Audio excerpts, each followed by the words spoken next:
Hey everyone, today we're going to be checking out the Alpaka Bravo 23-liter backpack. It's been great to see Alpaka continue to build up their lineup of sleek, tech, and everyday carry bags. I've really enjoyed using their Elements Backpack Pro and the Metro Backpack Pro.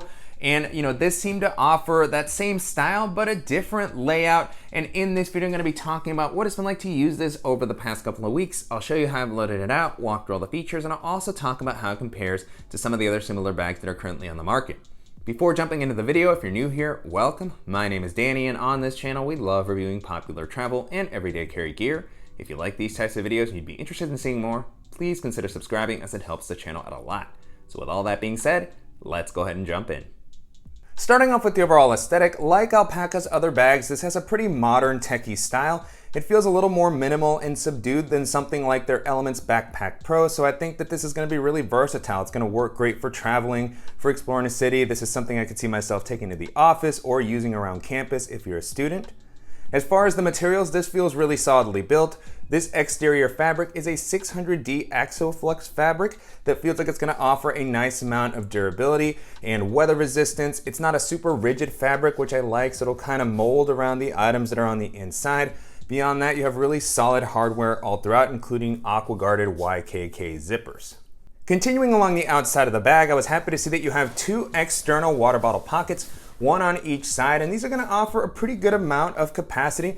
I was able to store my 20-ounce water bottle, and they do have a little bit of elasticity, but I will say that the amount of space that they offer will depend on how packed out this main area is, as it does start to kind of share the space. And so for 20 ounces, it was able to work well. You can see myself using this to store an umbrella. I struggled a bit more with the 26-ounce Yeti Rambler, but still really happy to have both of these included. You have a good carrying handle at the top, nice kind of seatbelt-like material, good amount of distance to make it easy to grab and also hang it on different spots. And on the branding front, you have a nice minimal sort of logo here that blends in nicely with the exterior of the bag. And then the last thing I'll mention on the exterior is that the bag has managed to stand up pretty well on its own.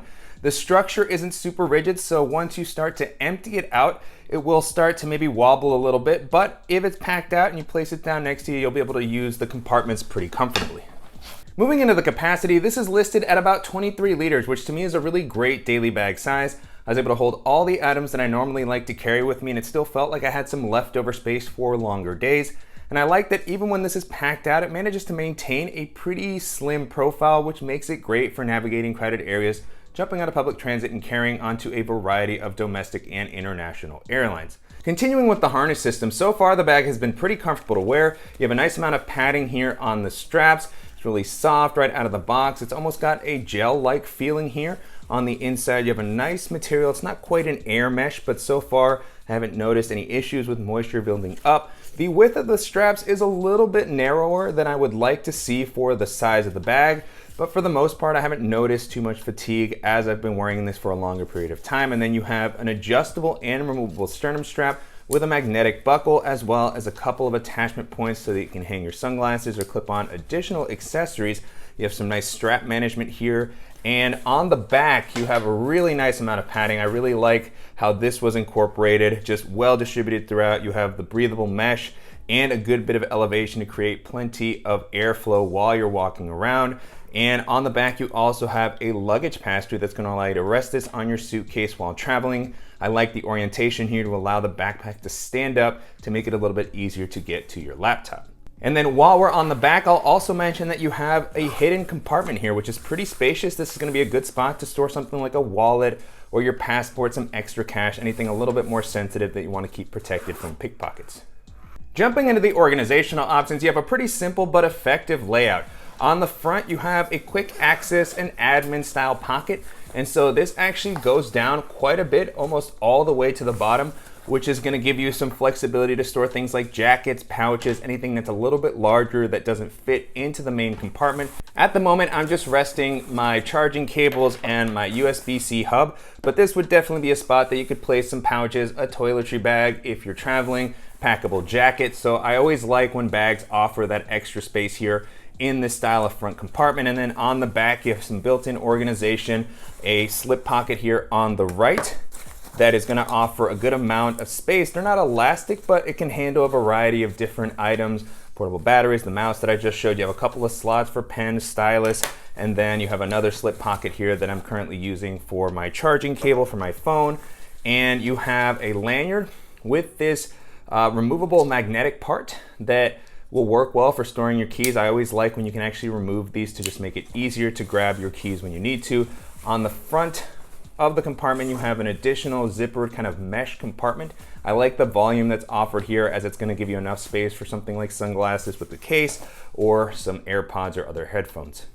Moving into the main compartment, this is a top-loading bag. The zippers go down enough to allow this to open up comfortably, so you still have enough visibility into this main area, and 23 liters with this simpler layout can really hold an impressive amount. Even with all the stuff I have in here at the moment, it still feels like I have leftover space here at the top to throw in an additional jacket, or if I have a longer day and I'm taking a lunchbox or something. And so diving in, I have a couple of different pouches here. You know, my Peak Design small tech pouch. I have my Lockbeat tech pouch, my Beats Studio wireless headphones. I have the Evergood Civic Access pouch, half liter, the Alpaka Admin pouch, which probably could have gone here in the front actually.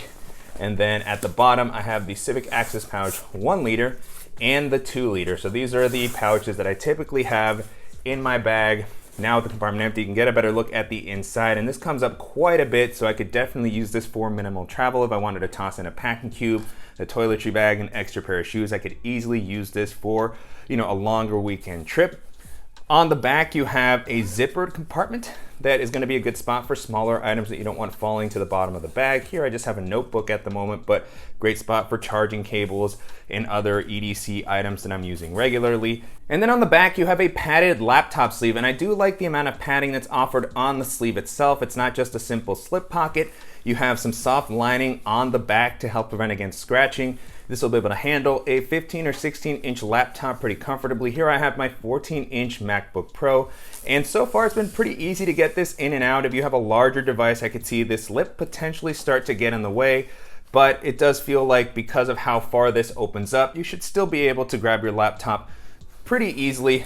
The one thing that I did notice is that there is a little bit of a gap on the bottom, but because the structure of the bag isn't super rigid, there are scenarios where your laptop may end up making contact with the bottom of the ground. So I did drop it in a couple of times, and I felt it hit the bottom a little bit harder than I would expect for a bag that has a proper false bottom. So I wish that it had been pulled up just a little bit more, as Alpaka has done with some of their other bags. So pulling my device out. Now with the compartment empty, you can get a better look at the inside. It does come up a decent amount, so if you happen to have a thicker device or you want to use a case with your laptop, it should be able to handle that. And I do like that it has the soft lining and that it's padded. I just wish that this had been pulled up a little bit more to give you that extra peace of mind. And then the last thing I'll mention is that you have another pocket here on the front. This offers a good amount of volume, which is always nice to be able to store something like pouches. I also have a headlamp here, and so just a good amount of space again for those items that you're reaching for a little bit more quickly and you don't want to have to dig through the bag. So I really like the layout and the amount of space that's been offered in this main area and throughout the rest of the bag. And you know, if you're looking for a minimal tech bag that's going to offer a solid build quality and a nice amount of comfort and space, and this is going to be a really interesting option to take a look at. And so to wrap up, it's been a pretty great experience testing out the Alpaka Bravo backpack over the past couple of weeks. You can currently purchase this on the company site. It's going to come in at around $160 for the version that I featured in this video, so definitely an investment, and you are getting something that's solidly built and is going to offer a nice feature set, but there's going to be some other great bags in this price range that may be worth considering. And so as I was testing this out, one of the first bags this made me think of is the Air City Pack 2. I've been talking a lot about the City Pack Pro 2 over the past couple of months, but the City Pack 2 is still one of the best, more minimal tech and everyday carry bags that you can get. Like this one, it's more of a top loader. It has the laptop compartment integrated into the main area, but it still has a really cool layout, good quick access pockets. It's got the admin compartment on the front with some built-in organization, comfortable harness system, luggage pass-through, water bottle pockets. So checking off a lot of the same boxes. And if you're looking for something that's got this sort of style and build quality, but that's going to offer a little bit better laptop protection, and that's going to be an excellent option to take a look at. Another bag this made me think of is the Able Carry Daily Plus, which has a really cool, modern kind of techie vibe. It's got a fairly simple layout. You have a spacious main compartment with a laptop sleeve integrated into that main compartment. You have an interesting external compartment that sort of doubles as a water bottle pocket, but it can also be used to store other items. You have a quick access pocket, super comfortable harness system. Able Carry has some of my favorite harnesses. And so it's just a really great solid bag. And if you want something with a simple layout and that's also offered in some cool fabrics, and that's gonna be a great one to take a look at.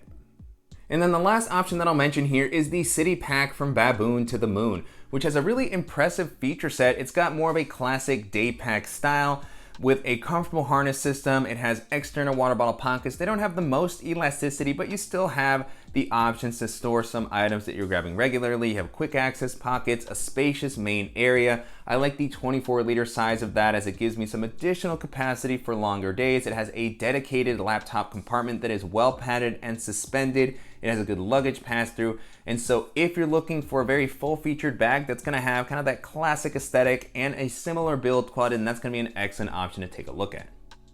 With that being said, the Alpaka Bravo backpack holds up pretty well against all those options and is a nice addition to the company's lineup of bags. And if you're looking for something with a minimal style and layout that's still gonna give you some good organization, plenty of comfort and space, then this is gonna be a really interesting option to take a look at.